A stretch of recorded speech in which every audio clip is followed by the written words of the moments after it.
Hello everyone. मेरा नाम संस्कृति है। एमपीपीएससी प्री 2025 की हमारी जो वीडियो सीरीज चल रही है उसमें हम यूनिट 7 स्टार्ट कर चुके हैं। उसमें हमने सैटेलाइट वाला जो है वो टॉपिक कंप्लीट कर लिया है। इसके बाद हमने जो है वो अनुवांशिक रोग वाला जो है वो टॉपिक स्टार्ट किया था। उसमें हमने देख लिया था लास्ट 2 लेक्चर्स में कि अनुवांशिक रोग होता क्या है। उसके प्रकार हमने देखे थे जिसमें हमने क्रोमोसोमल डिसऑर्डर को कंप्लीट करा है। फिर हमने मेंडेलियन जो डिसऑर्डर था उसमें हमने अप्रभावी वाले जो रोग है वो हम कंप्लीट कर चुके थे। उसमें एक बाकी है, वो है सिकल सेल एनीमिया। ये जो सिकल सेल एनीमिया वाला जो टॉपिक है वो सिलेबस में अलग से मेंशन है, इसलिए इसको हमको अच्छे से समझना होगा। आज का जो ये लेक्चर है इसको सुनने के पहले आप प्रीवियस जो 2 लेक्चर्स है उनको सुनिए। उसके बाद ही आपको ये लेक्चर ज्यादा अच्छे से समझ में आएगा। चलिए स्टार्ट करते हैं। Sickle cell anaemia. Sickle cell anaemia क्या है? तो यह एक ऑटोसोमिक मेंडेलियन विकार है। तो हमने जैसे कि क्रोमोसोमल में दो देखे थे, ऑटोसोमिक और एलोसोम वाला। ऑटोसोमिक मतलब क्या है कि 1 से 22वें गुणसूत्र में अगर कोई प्रॉब्लम हो रही है तो ऑटोसोमिक है। अब अगर हम मेंडेलियन में देखें तो सिकल सेल एनीमिया को देखें तो ये ऑटोसोमिक मेंडेलियन रोग है। तो मेंडेलियन में अप्रभावी वाला जो है वो रोग हम पढ़ रहे थे। इसमें अगर हम देखें तो ये क्या है, ऑटोसोमिक मेंडेलियन रोग है। अब इसमें होता क्या है, इसमें 11वें क्रोमोसोम की एक जीन एचबीबी में म्यूटेशन जो है वो हो जाता है। म्यूटेशन का मतलब क्या होता है? तो जीन्स के अंतर्गत अगर कोई एकदम से परिवर्तन होता है तो उसको हम क्या बोलते हैं? म्यूटेशन बोलते हैं, अचानक होने वाला परिवर्तन। तो ये इंपॉर्टेंट है कि 11वें क्रोमोसोम में ऐसा हो रहा है। तो अगर 11वें क्रोमोसोम की एक जीन, क्योंकि हमको पता है मेंडेलियन रोग जो है वो जीन से संबंधित है, तो अगर 11वें क्रोमोसोम की एक जीन में एचबीबी में जो है वो म्यूटेशन हो जाता है तो उसके कारण सिकल सेल एनीमिया हो जाता है।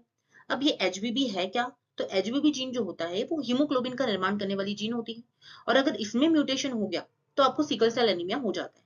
इसमें होता क्या है, इस म्यूटेशन के कारण जो आपके आरबीसी है उसका आकार पहले ऐसा रहता है, और आरबीसी जो है अगर सिकल सेल एनीमिया हो जाता है तो उसका आकार जो है वो हसियानुमा हो जाता है। हसियानुमा हो जाता है उसका आकार। तो उससे होता क्या है, क्योंकि हमको मेन फंक्शन पता होना चाहिए कि आरबीसी के अंतर्गत पाए जाने वाला जो हीमोग्लोबिन है वो पूरे शरीर में ऑक्सीजन का परिवहन करेगा। पर अगर आरबीसी जो है वो उसका आकार ऐसा होते जा रहा है, मतलब उसका जीवन काल भी कम होते जाएगा आरबीसी का, तो उससे क्या होगा, शरीर में ऑक्सीजन का परिवहन अच्छे से नहीं होगा। आगे बढ़ते हैं। इसमें क्या होता है, हीमोग्लोबिन की आणविक संरचना में परिवर्तन हो जाता है। तो आरबीसी के अंदर हीमोग्लोबिन पाया जाता है और उसके आणविक संरचना में परिवर्तन होता है। देखो, इसको बताने के पहले ये बताना पड़ेगा कि जो हमारे जीन्स होते हैं उस जीन के अंदर कुछ नाइट्रोजन क्षार पाए जाते हैं, एटीजीसी। ठीक है, इनका ऐसा पेयर मिलता है, एटी एडेनिन, थाइमिन, ग्वानिन और साइटोसिन। हमेशा एडेनिन जो है वो थाइमिन से जुड़ेगा और ग्वानिन जो है वो साइटोसिन से जुड़ेगा, और ऐसे जुड़ के ये तीन तीन का पेयर बनाते हैं जिन्हें हम कोडोन कहते हैं। ठीक है, अब हम समझते हैं कि होता क्या है। तो ये जो जीन होती है ना, जो प्रभावित जीन है, उसमें क्या होते हैं, एक श्रृंखला चलती जाती है। हीमोग्लोबिन जो है उसकी बीटा श्रृंखला को अगर हम देखें तो वो श्रृंखला है पूरी। अब उस श्रृंखला में 6वें नंबर का कुछ जो कोडोन होता है वो होना क्या चाहिए, जीएजी। मतलब जो पेयर बनना चाहिए वो जीएजी का बनना चाहिए, पर वो जीएजी के स्थान पर जीयूजी का बन रहा है। उससे क्या हुआ, उससे ये हुआ कि हीमोग्लोबिन की बीटा श्रृंखला में 6वें स्थान पर ग्लूटेमिक अम्ल बनना चाहिए था, पर ग्लूटेमिक अम्ल नहीं बन रहा, उसके स्थान पर वेलिन अमीनो अम्ल बन रहा है। कि इंपॉर्टेंट है, ये सब याद रखना है ना, कि जो हीमोग्लोबिन है उसकी बीटा श्रृंखला में, क्योंकि कोड जो है वो अब कोड जीएजी के स्थान पर जीयूजी हो रहा है। ठीक है, तो इसलिए क्या हो रहा है, ग्लूटेमिक अम्ल के स्थान पे वेलिन अमीनो अम्ल बन रहा है, और इसके कारण जो हमारा आरबीसी है उसका आकार कैसा हो जाता है, हसियानुमा हो जाता है।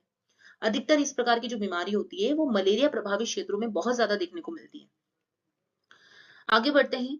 इस रोग को जो है वो खत्म करने के लिए सीकल सेल एनीमिया मिशन जो है वो शुरू किया गया है। अगर हम देखें इसका प्रारंभ कब से हुआ था, तो 1 जुलाई 2023 से इस मिशन की शुरुआत हुई है। ये जो मिशन है वो कहाँ से शुरू हुआ है, तो बहुत इंपॉर्टेंट है कि ये मिशन की शुरुआत जो है वो शहडोल से हुई है। और इसका लक्ष्य क्या है, इसका लक्ष्य जो है वो याद रखना है कि 2047 तक हमको जो है वो इस प्रकार की बीमारी को खत्म करना है। इसका उपचार क्या होता है, तो अस्थि मज्जा का ट्रांसप्लांट। आप ट्रांसप्लांटेशन ही करा सकते हैं। अस्थि मज्जा जो बोन मेरो होती है वहीं पर हमारा जो है वो ब्लड बनता है। ठीक है ना, आरबीसीज बनती है, तो उसी का ट्रांसप्लांटेशन कर सकते हैं, और तो इसका कोई उपचार है नहीं। तो ये इंपॉर्टेंट है कि सिकल सेल एनीमिया मिशन कहाँ शुरू हुआ, ये याद रखना है हमको कि 1 जुलाई 2023 से शहडोल से शुरू हुआ है, और लक्ष्य है 2047 तक हमको इसे खत्म करना है। आगे बढ़ते हैं। तो अभी तक हम जो है वो मेंडेलियन रोग के अप्रभावी वाले रोगों के अंतर्गत आने वाले जितने भी रोग थे उसको हम कंप्लीट कर चुके हैं। अब हम जो है वो प्रभावी रोगों को देखते हैं। ये टॉपिक थोड़ा सा बड़ा है, बहुत ज्यादा कंफ्यूजन पैदा कर रहा है, तो इसको थोड़ा सा बार बार आपको रिवाइज करना पड़ेगा, तब जाके जो है वो दिमाग में अच्छे से ही बैठेगा। और आप लेक्चर को बार बार सुनेंगे तो भी आपको जो है वो ये याद होने में ज्यादा आसान रहेगा। अब हम स्टार्ट करते हैं प्रभावी रोगों को। प्रभावी जीन्स वही जीन होते हैं, अगर दोनों क्रोमोसोम में से अगर कोई एक क्रोमोसोम भी उससे प्रभावित है, तो फिर वो रोग जो है वो प्रभावी रोग कहलाएगा।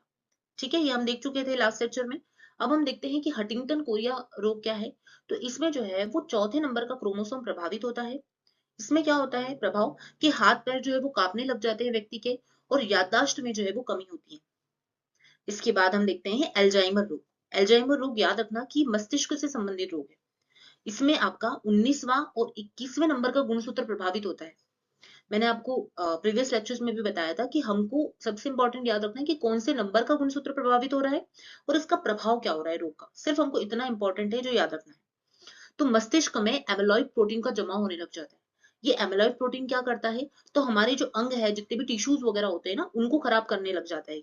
तो क्या होता है, मस्तिष्क में एमेलॉइड प्रोटीन का जमा होता है, जिससे क्या होता है, जो दिमाग हमारे मस्तिष्क में जो न्यूरॉन्स होते हैं उसकी क्षति होने लग जाती है। इससे क्या होगा, मस्तिष्क जो है या याददाश्त से संबंधित जो है वो रोग उत्पन्न हो जाते हैं। तो एल्जाइमर रोग जो है वो मस्तिष्क से संबंधित रोग है, ये हमको याद रखना है। इसके बाद आता है हाइपर कोलेस्ट्रोलिमिया। नाम से ही समझ में आ रहा है कि कोलेस्ट्रॉल से संबंधित रोग है। देखो हमारे बॉडी में क्या होता है कि जो लीवर होता है वो एलडीएल, एलडीएल जो है वो एक लिपोप्रोटीन है, उसका अवशोषण करता है। एलडीएल लिपोप्रोटीन क्या है, ये बैड कोलेस्ट्रॉल होता है, तो इसको जो है वो हमारा लीवर हटाते जाता है। पर अगर लीवर ये काम करना बंद कर दे, अगर लीवर जो है वो इस प्रोटीन को नहीं हटाए, तो होगा क्या, ये जो एलडीएल है यानी ये जो कोलेस्ट्रॉल है, बैड कोलेस्ट्रॉल, वो हमारी जो है वो धमनियों में जमने लग जाएगा। और जब धमनियों में जमने लग जाएगा तो जो ब्लड है वो बहुत प्रेशर से बहेगा। तो इसी से क्या होता है, हार्ट अटैक या ब्लड प्रेशर जैसी बीमारियां जो है वो उससे उत्पन्न होती है, हाइपर कोलेस्ट्रोलीमिया। अब आगे बढ़ते हैं। अब आता है न्यूरोफाइब्रोमेटोसिस। न्यूरोफाइब्रोमेटोसिस जो है, अब न्यूरो से ही समझ में आ रहा है कि मस्तिष्क से संबंधित बीमारी भी हो सकती है, और साथ में अगर हम देखेंगे तो इसमें ट्यूमर्स भी होते हैं। तो न्यूरोफाइब्रोमेटोसिस क्या होता है, इसमें ट्यूमर्स होते हैं। पर ये हमको पता है कि ट्यूमर दो प्रकार के होते हैं। एक सामान्य से ट्यूमर होते हैं जो गठाने हो जाती है शरीर में वो, और एक कैंसरकारी होते हैं। तो न्यूरोफाइब्रोमेटोसिस में जो ट्यूमर बढ़ते हैं वो सामान्यतः गैर कैंसरकारी होते हैं। ठीक है, इसके बाद हम आगे चलते हैं। तो एकेंड्रोप्लेसिया, एकेंड्रोप्लेसिया में क्या होता है, इस प्रकार के रोग में हाथ और पैर जो है वो बोने रह जाते हैं व्यक्ति के। इसके बाद हम देखते हैं तो है मार्फन सिंड्रोम। मार्फन सिंड्रोम क्या होता है, इसमें संयोजी उत्तकों के निर्माण में डिफेक्ट आ जाता है। संयोजी उत्तक क्या होते हैं, तो संयोजी उत्तक जो है वो हमारे अंगों को आपस में जो है वो कनेक्ट करने का, जोड़ने का काम करते हैं, कनेक्टिंग टिश्यूज होते हैं। इसके बाद हम आगे बढ़ते हैं। तो अब जो है वो हम मेंडेलियन जो रोग होता है उसमें हमने ऑटोसोमल वाले जो है वो उसमें प्रभावी अप्रभावी दोनों कंप्लीट कर चुके हैं। अब हम मेंडेलियन में लैंगिक वाला देखेंगे। लैंगिक में बता चुकी हूँ कि इसमें 23वां गुणसूत्र प्रभावित होगा। अब हम देख रहे हैं लैंगिक मेंडेलियन रोग। इसमें हीमोफीलिया है जो कि बहुत इंपॉर्टेंट है, इसको अच्छे से समझना। क्या होता है इस बीमारी में, पहले वो समझ लेते हैं। तो ये है क्या, अप्रभावी लैंगिक मेंडेलियन रोग है। अप्रभावी का मतलब समझ में आ रहा है कि अगर किसी एक जीन में होगा तो ये इसका प्रभाव नहीं दिखाई देगा, दोनों जीन में होना चाहिए। ठीक है, अब अगर हम देखें तो इसका प्रभाव क्या होता है, तो ये रक्त का थक्का जो है वो नहीं जमता। इसमें इसमें रक्त का थक्का नहीं जमेगा तो क्या होगा, ब्लड जो है वो बहते ही जाएगा, बहते ही जाएगा, और इससे क्या होगा, व्यक्ति की मृत्यु हो सकती है। तो ये बहुत घातक और खतरनाक बीमारी है। अगर हम देखेंगे तो हीमोफीलिया में जो हीमोफिलिक लक्षण का जीन है वो हमेशा एक्स गुणसूत्र पे होता है। जो हमारा 23वां जोड़ा है, जो हमारे जेंडर को डिफाइन करता है, एक्स वाई या एक्स एक्स जो होता है, उसमें यह हीमोफिलिक लक्षण का जीन हमेशा एक्स गुणसूत्र पे होगा। अब हमको ये पता है कि पुरुषों के पास तो क्या होता है, जो 23वां जोड़ा बनता है वो एक्स वाई का बनता है, तो उनके पास तो एक ही एक्स होता है। और अगर एक ही एक्स है और अगर उसी एक्स पे अगर हम देखें तो हीमोफिलिक लक्षण का जीन आ जाए, तो क्या होगा, पुरुष जो है वो हीमोफिलिया से प्रभावित हो जाएंगे। तो हमेशा अगर देखा जाता है कि पुरुष जो है वो इस बीमारी से ज्यादा जो है वो प्रभावित रहते हैं, क्योंकि हमेशा इसमें एक्स गुणसूत्र जो होता है वो प्रभावित होता है। हीमोफिलिक लक्षण का जो जीन है वो एक्स गुणसूत्र पे होता है, इसलिए जो है वो इस बीमारी से पुरुषों में ये बीमारी ज्यादा देखने को मिलती है। वहीं पर अगर महिलाओं की बात करेंगे तो उनके पास दो एक्स होते हैं। तो या तो एक एक्स पे अगर हीमोफिलिक लक्षण का जीन है भी, तो वो क्या करेगी, कैरियर का काम करेगी, वाहक का काम। मतलब वो जो बीमारी होगी वो उन्हें नहीं होगी, उनके आगे आने वाली संतान को हो सकती है। ठीक है, पर अगर उनके भी अगर हम देखें तो दोनों एक्स अगर प्रभावित है तो उन्हें भी हीमोफीलिया हो सकता है। तो हीमोफीलिया जो है उसका ज्यादा खतरा किसको रहता है? पुरुषों को। और ये जो हीमोफिलिक लक्षण का जीन है वो हमेशा एक्स गुणसूत्र पे होता है, ये हमको याद रखना है। प्रभाव क्या रहता है इस बीमारी में? कि रक्त का थक्का नहीं जमता। आगे देखते हैं वर्णांधता, जिसको बोलते हैं कलर ब्लाइंडनेस। इसमें क्या होता है? इसमें जो व्यक्ति है वो लाल और हरे रंग में भेद नहीं कर पाता, और ये वाला जीन भी जो है वो एक्स क्रोमोसोम पे पाया जाता है। मतलब फिर से इसमें जो है वो पुरुष ज्यादा प्रभावित होंगे, और महिलाएं जो है वो अधिकतर इसमें वाहक का जो है वो काम करती है। इसके बाद हम आगे बढ़ते हैं, तो है रतौंधी या नाइट ब्लाइंडनेस। रतौंधी या नाइट ब्लाइंडनेस जो होता है इसमें भी एक्स क्रोमोसोम जो है वो प्रभावित रहता है, क्योंकि इसमें व्यक्ति को जो है वो रात में दिखाई नहीं देता। इसके बाद ड्यूकेन्स मस्कुलर डिस्ट्रॉफी, ये क्या होता है? ये जो है वो भी इसमें भी एक्स गुणसूत्र ही प्रभावित होता है। इसमें जो कंकाल तंत्र है वो जो है वो इससे प्रभावित होता है, और हाथ पैर में हमेशा जो है वो दर्द बना रहता है। इस प्रकार हमने अनुवांशिक रोग वाला चैप्टर, जिसमें हमने सीकल सेल एनीमिया वगैरह, ये हमने पूरा कंप्लीट कर चुके हैं। अगर ये आपको लेक्चर अच्छा लग रहा है तो आप ज्यादा से ज्यादा लोगों को इसको शेयर करो। अगर आपको ये याद रखने में कठिनाई हो रही है तो आप बार बार इस लेक्चर को सुनो, क्योंकि सुनने से हमें जो है वो ज्यादा याद होता है। तो आप बार बार इस लेक्चर को सुन सकते हैं।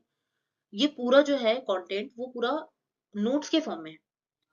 तो आपको जो है वो, क्योंकि अब एग्जाम बहुत पास में है, तो रिवाइज करने में बहुत आसानी होगी। आप मेरे लेक्चर को ज्यादा से ज्यादा शेयर कीजिए, लाइक कीजिए, और मेरे चैनल को सब्सक्राइब कीजिए।